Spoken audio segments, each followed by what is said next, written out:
when we're ruler quilting, a lot of what we do centers around a crosshair. Okay. We have different types of templates. We have straight ones, curved ones. We have circles on quilts that are going to make some really beautiful design, and we can actually use a pin in them. We're going to test all these things out today, so it's going to be a really full day, but we're going to get there.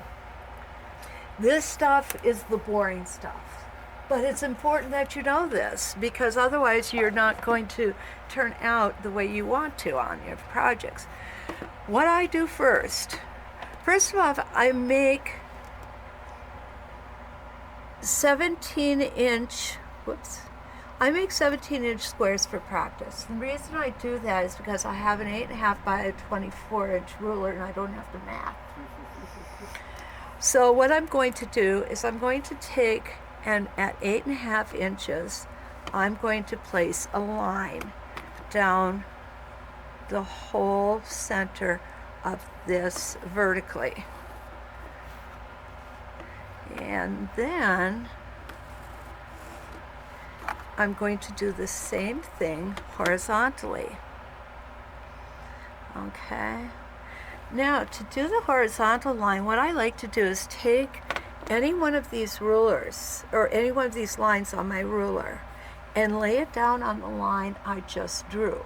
Reason being is if we keep this line under the line, a line on our ruler, we're going to have a perfectly perpendicular line.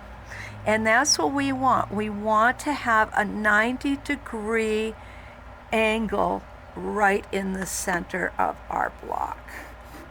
So I'm going to do that. And it may not make sense right now, but it's going to, okay? You have any questions for me yet? Any questions for yourself? Like, why the heck did I come here? Could you just start with a crosshair? Oh, Yeah. And that's the next thing I'm going to show you. So if you want to just start with the crosshair ruler, you can. Okay, the only thing is you're guessing where your center is. Okay, with this method, you're not guessing where your center is. Can't you just put a nice little dot, X in the middle? And, You could, yeah, you could, that way then, yeah. that's in case you want it to be really good. Really good, yeah.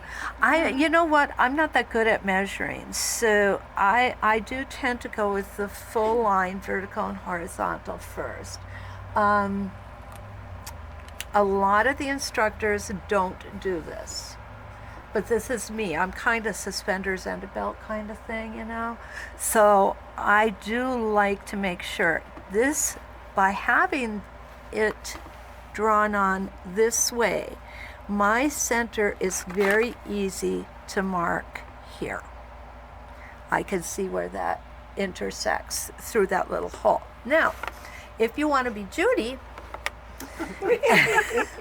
I'm going to show you how we're going to do it the other way too, okay? Because there is always more than one way to skin a cat, so to speak. I don't know, though. I've never skinned a cat, so I don't know. So we can put our marking device in there, and then we can mark this. Whoops, I'm only going to do the 4 right now. And basically we have the same thing as we have over here, just in a different format. I'm sorry, Wanda. Okay. So then when I do it this way, Judy, I still come back and finish up that line. You'll see that in some of my classes, that I actually come back and finish up that line.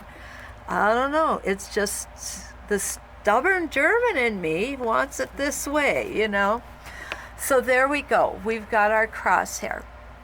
Now, I am using, to mark this, a friction fine liner erasable pen. These are very fine tips, and they erase with heat. So we can draw all the lines and everything we want in here, and we hit it with an iron, it's going to disappear or not. It may cause what's called a ghost shadow. And a ghost shadow is just like a whitish kind of, like my complexion, a very white kind of line there. It's going to come out when it's washed. That's not a problem. If it's a project you don't want to leave a ghost shadow, and I actually do it for all my projects, I lay down 2 or 3 layers of spray base because that causes a barrier between the fabric and the pen. Not spray-based. I'm sorry, spray starch. Yeah, spray starch. Oh, I was gonna say. Best Press, I use Best Press. Or Starch Savvy. Starch Savvy is another one, And what happens is, like I said, they form a barrier. I also, and this one is actually my favorite marking tool. It's a Clover Choco Liner, okay?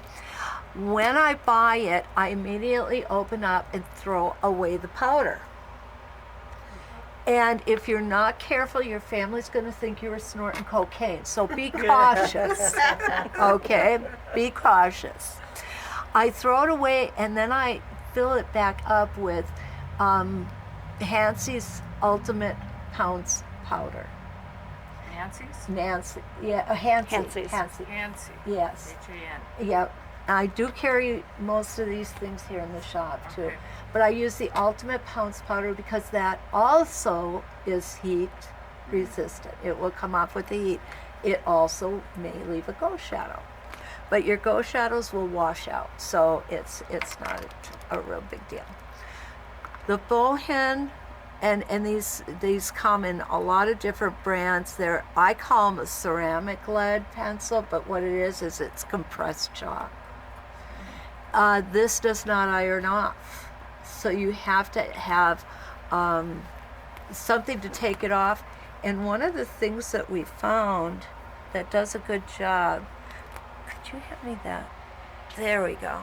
Taking this off is batting. I also use an eraser. The eraser should erase the rest of this. But again, I've got a little ghost shadow there. You can barely see it, but it is there. They will come out when they're washed. The thing I like about the Frixion, I'm not really even sure how to pronounce it, is that you can get a variety of colors.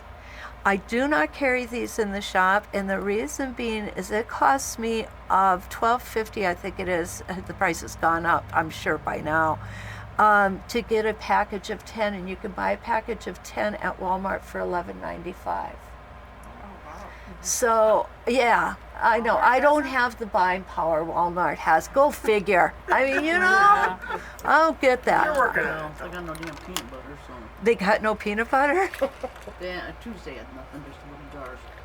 Yeah, we've been short on peanut butter. They have been short on a lot of things.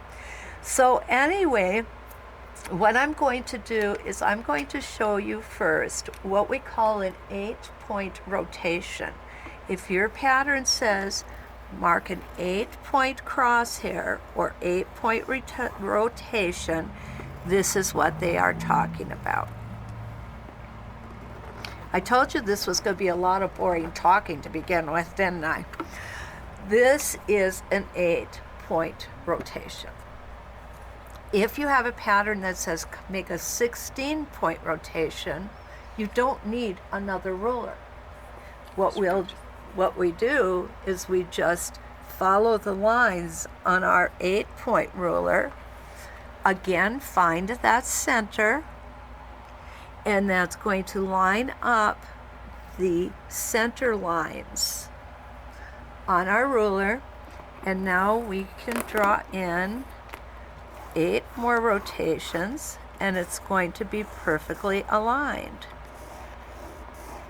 Some templates, you pretty much need 16 rotations. Some templates, you can use only 8. So there's my 16, evenly spaced.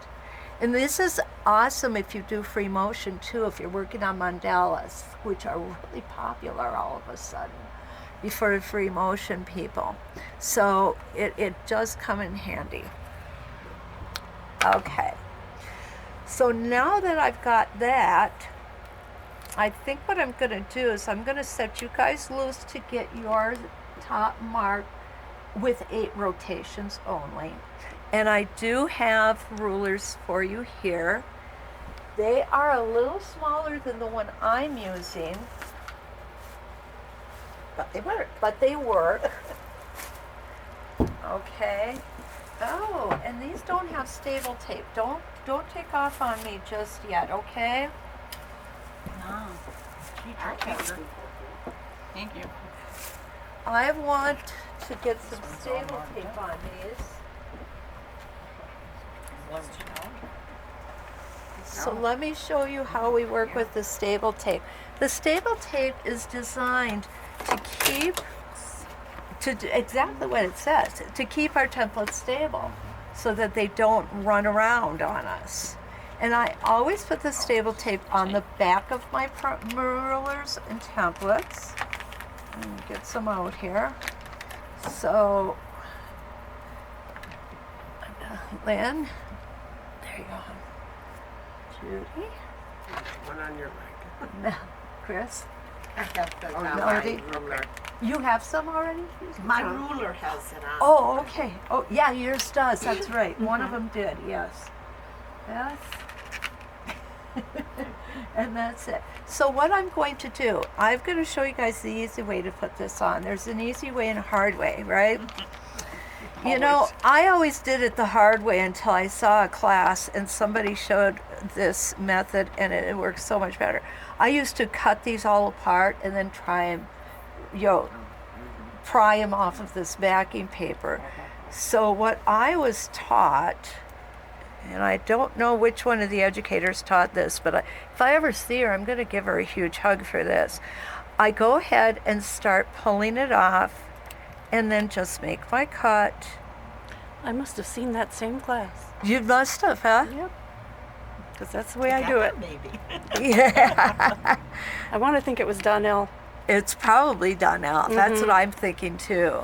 Because she does, she comes up with the neatest little tips and tricks. And we're not talking the bad kind. Okay. And then just put them in the corner. And that will keep your ruler from sliding around on you when you're using it. Just use the red. Yeah.